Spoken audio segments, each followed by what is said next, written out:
नमस्कार, मी डॉक्टर शीतल सुरेश विस्पुते आपलं सगळ्यांचं मनापासून स्वागत करते. प्रेक्षक हो, स्वाईन फ्लू हा एक संसर्गजन्य असा श्वसन रोग आहे. H1N1 या व्हायरस किंवा विषाणूद्वारे तो पसरतो. हा विषाणू किंवा व्हायरस शरीराबाहेर 2 ते 8 तास जिवंत राहू शकतो. सध्या स्वाईन फ्लू या आजाराने जगभरात थैमान घातले आहे. सर्दी, खोकला या क्षुल्लक वाटणाऱ्या लक्षणांकडे सुद्धा आज गंभीर नजरेने बघितलं जात आहे. म्हणूनच आज आपण स्वाईन फ्लू या विषयावर चर्चा करणार आहोत आणि आपल्याला मार्गदर्शन करण्यासाठी आज आपल्या स्टुडिओमध्ये आले आहेत डॉक्टर कुलदीप कोहली. नमस्कार डॉक्टर. नमस्कार प्रेक्षक हो, डॉक्टर कुलदीप कोहली यांनी MD इन आयुर्वेदा ही पदवी बनारस हिंदू युनिव्हर्सिटीमधून संपादन केली आहे. तसेच बॉम्बे युनिव्हर्सिटीमधून त्यांनी PhD ही पदवीसुद्धा संपादन केली आहे. WHOच्या साऊथ ईस्ट एशिया येथे ते ट्रेडिशनल मेडिसिनचे कन्सल्टंट आहेत.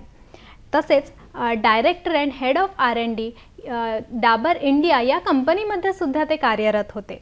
आरे पोद्दार आयुर्वेदिक मेडिकल कॉलेजमध्ये अनेक वर्ष ते टीचर म्हणून कार्यरत होते. तसेच त्यानंतर डीन म्हणून सुद्धा त्यांनी कार्य सांभाळलेलं आहे. सध्या ते डायरेक्टर ऑफ आयुष महाराष्ट्र राज्य या पदावर कार्य करत आहेत. आंतरराष्ट्रीय स्तरावर आयुर्वेदाचा प्रचार आणि प्रसार ते करत आहेत. तर आज आपण स्वाईन फ्लू या विषयावर चर्चा करणार आहोत. डॉक्टर, स्वाईन फ्लूबद्दल किंवा त्याच्या इतिहासाबद्दल आपण काय सांगाल? मग स्वाईन फ्लू हा इन्फ्लुएन्झाचा एक प्रकार आहे. म्हणजे जे इन्फ्लुएन्झा वेगवेगळ्या पद्धतीचा असतो त्या पद्धतीचा एक प्रकार आहे. आणि तसं पाहिलं तर 20व्या शतकात म्हणजे 1918 मध्ये पहिल्यांदा एक खूप मोठी साथ याची पूर्ण जगात आलेली. आणि त्यांनी त्या साथीने 1918 मध्ये जी आलेली जवळपास 5 कोटी लोकांना बाधा होऊन ते मरण पावली. आणि त्यानंतर 1957 मध्ये, त्यानंतर 68 मध्ये वेगवेगळ्या पद्धतीने स्वाईन फ्लूच्या साथी आलेल्या. आणि आत्ता जी हल्लीच जी आपल्याला बघायला मिळते 2009 मध्ये, ती मार्चमध्ये मेक्सिकोमध्ये सापडली गेली. आणि ऑगस्टपर्यंत त्यांनी पुण्यातला भारतातला पहिला पेशंट रिदा शेख म्हणून त्यांचा बळी घेतला ऑगस्टमध्ये. म्हणजे जवळपास 3-4 महिन्याच्या आत त्यांनी या रोगाने जगभर पसरलेला होता तोपर्यंत. आणि 2010 मध्ये WHO डिक्लेअर केलं की आता याची 2009 वाली ती साथ गेलेली आहे. परंतु ही साथ जरी संपली असली तर या विषाणूपासून आपल्याला बाधा होत राहील आणि थोडाफार प्रमाणात वेगवेगळ्या कानाकोपऱ्यात जगामध्ये हे उपस्थित राहीलच. म्हणजे हा थोडक्यात या रोगाचा इतिहास आहे. परंतु आपण बघितलं तर जर आपण स्टॅटिस्टिक्स बघितली, 1918 मध्ये जी बाधा झाली, जी साथ आलेली, त्याच्यामध्ये 5 कोटी लोकांची जीवितहानी झाली किंवा मृत्यू झाला. म्हणजे पहिला जे वर्ल्ड वॉर आहे, सेकंड वर्ल्ड वॉर आहे, त्यापेक्षाही जास्त लोकांची मृत्यू या आजाराने झालेली आहे. एवढा महत्त्वाचा हा आजार आहे. 2009 मध्ये एकूण पूर्ण जगात जवळपास 18 ते 20 हजार लोक या आजाराने मेली. त्यामुळे त्याचं महत्त्व आहे. स्वाईन फ्लू खूप अशा आजार आहे की ती काळजी घेतली ते आपल्याला आटोक्यात आणता येतं. परंतु थोडा निष्काळजीपणा दाखवलं की आपला जीव सुद्धा घेऊ शकतो. बरोबर सर, तुम्ही सांगितलं त्याच्या मृत्यूचा रेट वगैरे सांगितलं, तर सध्याची आकडेवारी काय आहे स्वाईन फ्लूची? सध्या आता जी नवीन साथ सुरू झालेली आहे त्याच्यामध्ये आपल्या पूर्ण महाराष्ट्रात 143 लोक आतापर्यंत मरण पावले आहेत. आणि आपल्या मुंबईमध्ये 18 लोकांच्या जीवितहानी झालेली आहे.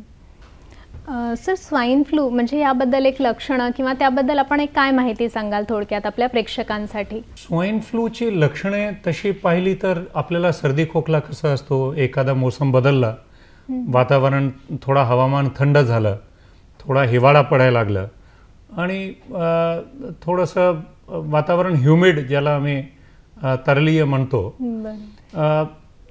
त्या ह्युमिड क्लायमेटमध्ये आणि जेव्हा टेम्परेचर कमी होत असेल तेव्हा याची बाधा जास्त होत असते. इन्फ्लुएन्झाचा विषाणू आहे, H1N1 त्याला म्हटलं जातं.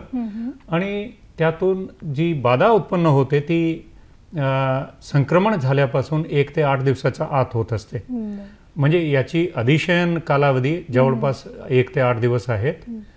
आणि याची लक्षणे म्हणजे सर्दी, खोकला, घशात दुखणं, डोकेदुखी, ताप, साध्या सर्दीसारखी लक्षणं आहेत. परंतु त्यामध्ये आपण बघाल की डोकेदुखी खूप जास्त होऊ लागते, अंगदुखी खूप जास्त आहे, किंवा ताप जे 104 105 पर्यंत जात असते एखाद्या वेळेस. म्हणजे 102चं वर ताप गेला आणि सर्दी आहे तर आपल्याला संशय वाटलंच पाहिजे. अंगदुखी खूप जास्त आहे तर आपण डॉक्टरांची, तज्ञांची सल्ला घेतलीच पाहिजे स्वाईन फ्लू करिता. सध्या ज्या रेटने ते वाढलं आहे तर ज्यावेळेला अशी लक्षणं दिसतात त्यावेळेला ताबडतोब आपण त्याची काळजी घ्यायला पाहिजे, केलं पाहिजे. नक्कीच सर. आता आपण बघितलं की आकडेवारी तुम्ही सांगितली की बऱ्याच प्रमाणात जीवितहानी सध्या याच्याने होत आहे. तर खरंच आता सध्या परिस्थितीनुसार घाबरण्याचं त्याचं काही कारण आहे का? स्वाईन फ्लू पासून बघा, prevention is better than cure. आपण प्रिव्हेन्शन घेतली तर आपल्याला घाबरण्याचं काहीच कारण नाही. परंतु शहरामध्ये मोठ्या प्रमाणामध्ये याचं संक्रमण होत असतो कारण गर्दी प्रत्येक ठिकाणी भरपूर असते. आपल्या लक्षात येईल की एका वेळेस शिंकल्यानंतर एका शिंकणीमध्ये 40,000 थेंब असतात आणि तेवढ्या प्रमाणात आपल्याला संक्रमण दुसऱ्यांना देण्याची क्षमता आपल्या शिंकण्यामध्ये असते.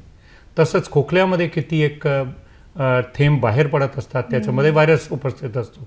आपल्याला संक्रमण झालेलं आहे, आपण गर्दी टाळली, हँडशेक नाही केलं, प्रिव्हेंट करण्याचे भरपूर प्रकार आहेत.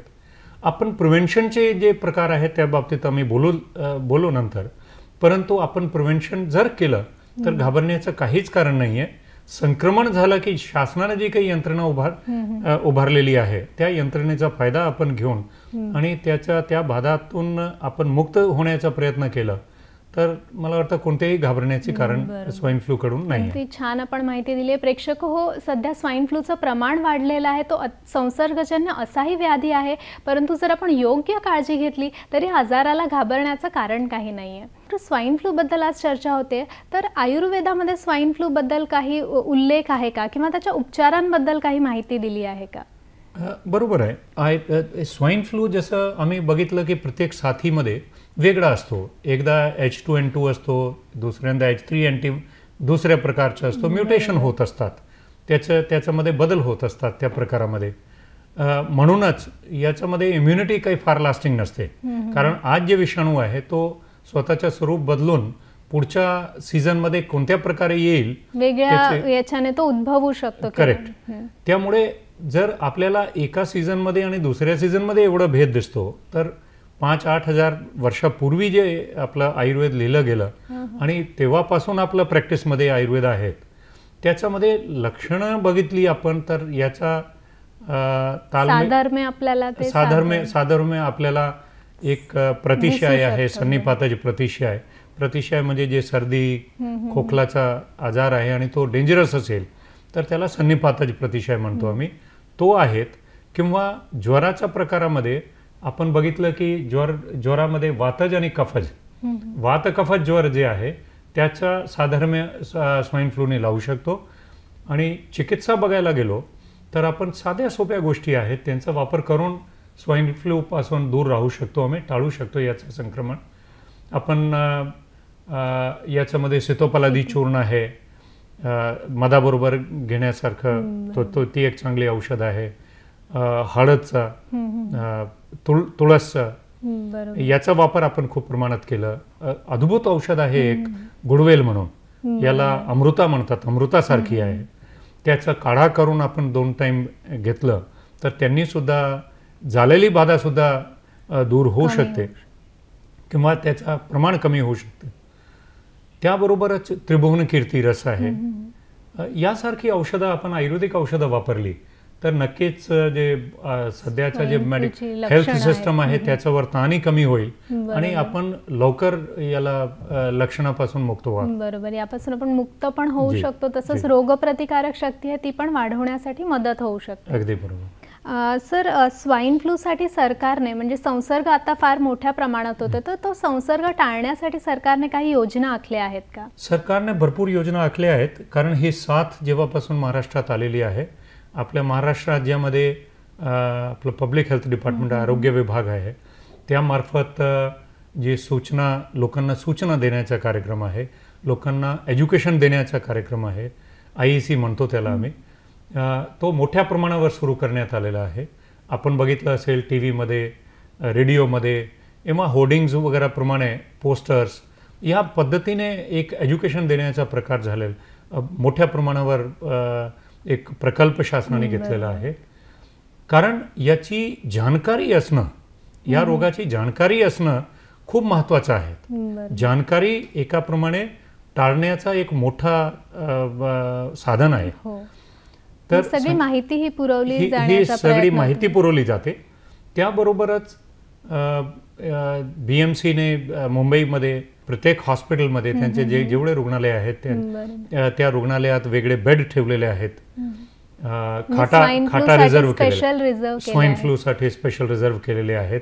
आणि त्याबरोबरच आपण जर वर्तमानपत्र ऐकलं असेल, आज बघितलं असेल, तर त्याच्यामध्ये माननीय मुख्यमंत्र्यांनी घोषणा केलेली आहे की प्रायव्हेट हॉस्पिटल्स, जेवढे खाजगी रुग्णालय आहेत, त्यांनी ही सेवा मोफत H1N1 किंवा स्वाईन फ्लूच्या रोगांना द्यायची आहे. त्याची पूर्ण रिएम्बर्समेंट महाराष्ट्र शासन करणार आहे. आणि त्याबरोबरच BMCने एक हेल्पलाईन सुरू केलेली आहे, 24114000. ही हेल्पलाईन आहे.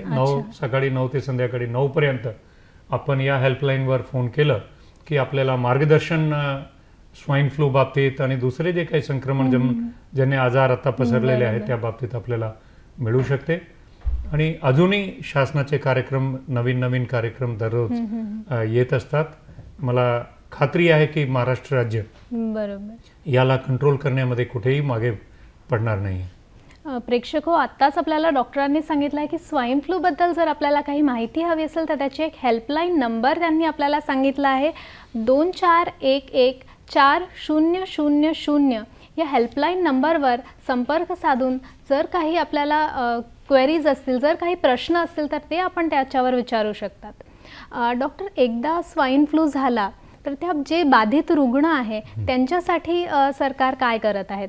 जे बाधित रुग्ण आहेत त्यांना ट्रीटमेंटची व्यवस्था शासनाने केलेली आहे, जी चिकित्सा उपलब्ध झाली पाहिजे. टॅमीफ्लू त्याचा भरपूर स्टॉक शासनाने स्वतःकडे ठेवला आहे आणि त्याला कंट्रोल केलेला आहे. कोणकोणत्या केमिस्टच्या स्टोअरमधून ते मिळणार आहे तो ठरवलेला आहे. FDAच्या मार्फत ती योजना राबवण्यात येत आहे. कारण प्रत्येक केमिस्टकडे ही औषध ठेवली जात नाही आहे. अदरवाईज टॉलरन्स होण्याची शक्यता आहे. लोक स्वतः घेऊन आणि स्वाईन फ्लू नसेल तरी सुद्धा त्याचा वापर करून आणि त्यापासून जी रेझिस्टन्स निर्माण होते ती रेझिस्टन्स निर्माण होईल आणि काही 1-2 वर्षात त्या औषधाचा काही गुणही मिळणार नाही, उपयोगी होणार नाही आहे. तर औषधाची व्यवस्था केली आहे. बाधित रुग्ण आहेत त्यांच्या ॲडमिशनची व्यवस्था केलेली आहे. तज्ज्ञ मंडळी, आपले शासकीय रुग्णालय आहेत, BMCचे रुग्णालय आहेत, त्याच्यामध्ये तज्ज्ञ मंडळी उपलब्ध आहेत. जे खूप सिरियस पेशंट्स आहेत त्यांच्यासाठी व्हेंटिलेटर सुद्धा उपलब्ध आहेत या रुग्णालयात. म्हणजे टॅमीफ्लू हे गव्हर्नमेंटकडे उपलब्ध आहे, पण जर आपण ते प्रायव्हेटली सगळीकडे उपलब्ध करून दिलं तर कदाचित फक्त सर्दी खोकला झाला तर घाबरून लोकांनी ती घेण्याची शक्यता आहे आणि त्यामुळे जे पुढे जाऊन जी त्यांची इम्युनिटी आहे किंवा रेझिस्टन्स पॉवर आहे ती कमी होऊ शकते. डॉक्टर, स्वाईन फ्लूला म्हणजे चा प्रतिरोध करण्यासाठी वॅक्सिनेशन सध्या उपलब्ध आहे, तर त्याबद्दल आपण काय सांगाल? म्हणजे ते घेणं कितपत गरजेचं आहे? बघा, स्वाईन फ्लूचं तसं पाहिलं तर वॅक्सिनेशन घेण्याची फारशी गरज नाही आहे. आपण प्रिकॉशन्स घेतलं की आपल्याला हा आजारच होणार नाही, आपण टाळू शकतो. तरीसुद्धा एक हाय रिस्क ग्रुप असतं ज्यांना संक्रमण होण्याची शक्यता जास्त असते, जास्त प्रमाणात आहेत. जे डॉक्टर्स या स्वाईन फ्लूच्या रुग्णांना ट्रीट करतात ते स्त्रिया, गरोदर स्त्रिया आहेत, वृद्ध किंवा एकदम छोटे बालक, they are all called as high risk groups. या हाय रिस्क ग्रुप्सला वाचवण्यासाठी आपण 2 प्रकारचे वॅक्सिनेशन मिळतात. एक नेझल स्प्रे आहे, एक इंजेक्टेबल आहेत. दोन्ही कारगर सिद्ध आहेत आणि ते प्रायव्हेटली मेडिकल स्टोर्समध्ये उपलब्ध असतात. परंतु माझी तरी आपल्याला प्रत्येकाला, प्रेक्षक आपल्याला विनंती राहील की आपण डॉक्टरांच्या सल्ल्याशिवाय इव्हन आपण वॅक्सिनेशन वगैरे घेऊ नये. आपण स्वतःच्या डॉक्टरांचा किंवा शासकीय रुग्णालयात जाऊन तिथल्या तज्ज्ञ मंडळीची आपण सल्ला घेतल्यानंतरच आपण वॅक्सिनेशन घ्यावं. बरोबर, अगदी छान माहिती दिली. कारण हा एक नेहमी प्रश्न प्रेक्षकांच्या मनात असतो की वॅक्सिनेशन उपलब्ध आहे, पण ते केव्हा आपण घ्यावं आणि कोणी घ्यावं हा प्रश्न त्यांच्यात राहतो. तर जसं सरांनी सांगितलं, जे हाय रिस्क ग्रुप आहे, ज्यांना होण्याची फार शक्यता आहे, जसं आपण हॉस्पिटलमध्ये काम करणारे काही डॉक्टर्स आहेत किंवा जसं आपण सांगितलं की ज्यांची रोगप्रतिकारक शक्ती कमी झालेली आहे, त्यांच्यासाठी ही वॅक्सिन गरजेची आहे.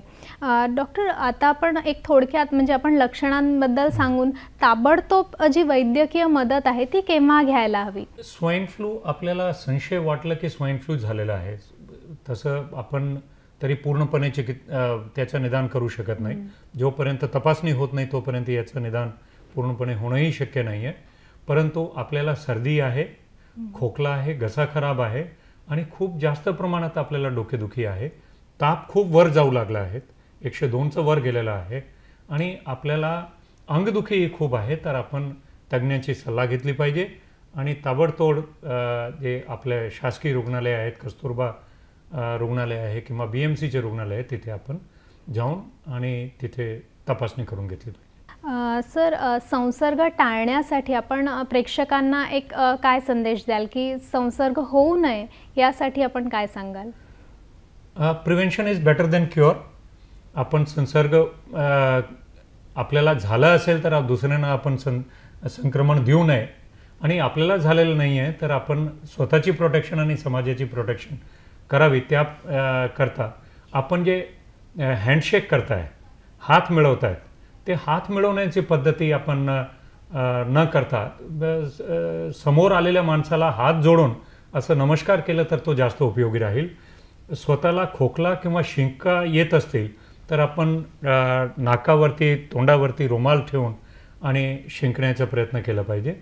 आणि त्याबरोबरच आपण प्रत्येक वस्तूला टच केल्यानंतर आपण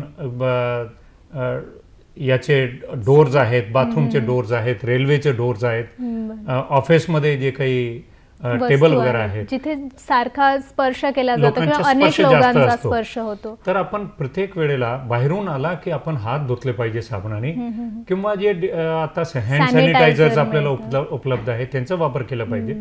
आणि हाताला एक जी आपल्याला सवय असते नाकाला लावणं, तोंडाला लावणं, ती सवय आपण त्या सवयीपासून आपण दूर राहावं. कारण आपल्या जर हातामध्ये आलेले असले संक्रमण झालेलं असेल तरी सुद्धा नाकापर्यंत आणि तोंडापर्यंत पोहोचणार नाही, त्याची आपण काळजी घ्यावी. मला वाटतं तेवढंसं पुरेसा होईल. म्हणजे एवढी काळजी जर आपण घेतली तर नक्कीच आपण संसर्ग होणं हे टाळू शकतो. पण सर, काही असे रुग्ण आहेत की ज्यांचं स्वाईन फ्लू पॉझिटिव्ह आलेलं आहे किंवा जे स्वाईन फ्लूने बाधित आहे, तर अशा लोकांसाठी आपण काय संदेश द्याल की त्यांनी पुढे संक्रमण होऊ नये? ज्यांना स्वाईन फ्लू झालेला आहे त्यांनी गर्दीत जाऊ नये. पहिला की त्यांनी घरी सुद्धा आयसोलेशनमध्ये राहायला पाहिजे. ज्या रूममध्ये ते स्वतः राहतात स्वाईन फ्लूचे रोगी, त्यांनी दुसऱ्याला संक्रमण देऊ नये म्हणून ते रूम आयसोलेशनमध्ये पाहिजे. त्यांना अटेंड करणारी जी लोकं आहेत त्यांनी मास्क वगैरे घातलं पाहिजे. प्रत्येक वेळेला आतमध्ये गेल्यानंतर त्या रुग्णाशी संपर्क केल्यानंतर हात वगैरे धुतले पाहिजेत आणि त्याला जेवढं डिसइन्फेक्ट करू शकतो तेवढा डिसइन्फेक्ट केलं पाहिजे. बरोबर, अगदी. कारण हे पण फार गरजेचं आहे की एकदा आपल्याला स्वाईन फ्लू झालेला आहे तर तो आपण एक जाणकार नागरिक म्हणून तो पुढे पसरू नये याची सुद्धा काळजी घ्यायला पाहिजे. कारण आज फक्त आपल्या देशातच नाही तर जगभरात स्वाईन फ्लू या व्याधीने थैमान घातलं आहे. तर कुठेतरी जसं आपण संसर्ग टाळतो, आपण काळजी घेतो की तो आपल्याला होऊ नये, तसंच जर तो आपल्याला झाला असेल तर तो पुढे पसरू नये याचीही काळजी आपण घ्यायला हवी. आपण स्वाईन फ्लू या विषयावर आज चर्चा करत आहोत.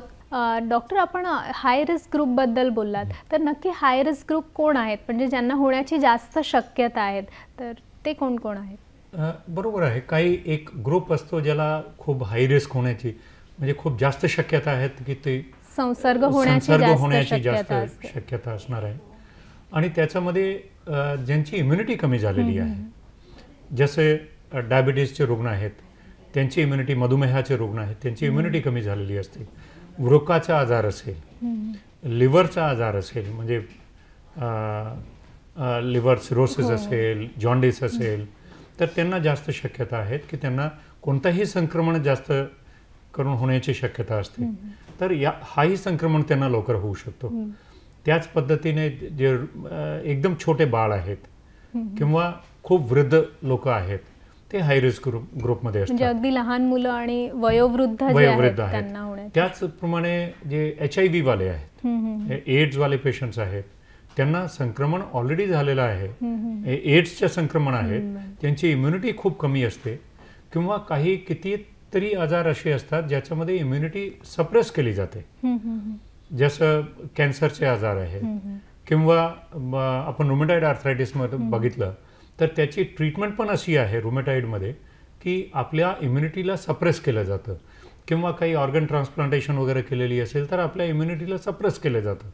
तर अशा पद्धतीचे जेवढे काही रोगी आहेत त्यांनी विशेष काळजी घ्यायची, कारण त्यांना इम्युनिटी कमी असल्यामुळे इन्फ्लुएन्झा किंवा H1N1 इन्फेक्शन लवकर होण्याची शक्यता असते. बरोबर. पण काही रुग्ण असे असतात ज्यांचं ऑपरेशन वगैरे झालेलं असतं, इवन त्यांना पण मग इन्फेक्शनचे चान्सेस असतात. काही दुसऱ्या आजारांनी पीडित असतील तर त्यांना इन्फेक्शन लवकर होईल, त्यांची इम्युनिटी कमी आलेली असते.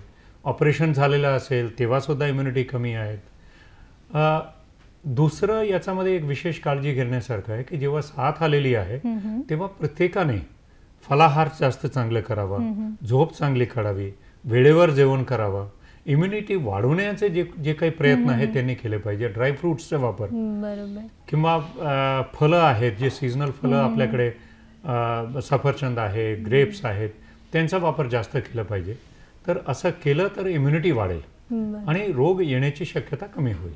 म्हणजे त्या ऋतूनुसार जी फळं असतात, जो पौष्टिक आहार असतो तो रुग्णांनी म्हणजे सामान्य जे जनता आहे त्यांनी घेणं गरजेचं आहे, जेणेकरून जी रोगप्रतिकारक शक्ती आहे, बरोबर, जेणेकरून जी रोगप्रतिकारक शक्ती आहे ती त्यांची व्यवस्थित राहील आणि संसर्ग होण्यापासून ते टळू शकते. आणि त्याबरोबरच आयुर्वेदिक औषधं भरपूर मिळतात आपल्याला इम्युनिटी वाढवण्यासाठी, आपली रोगप्रतिकार शक्ती वाढवण्यासाठी.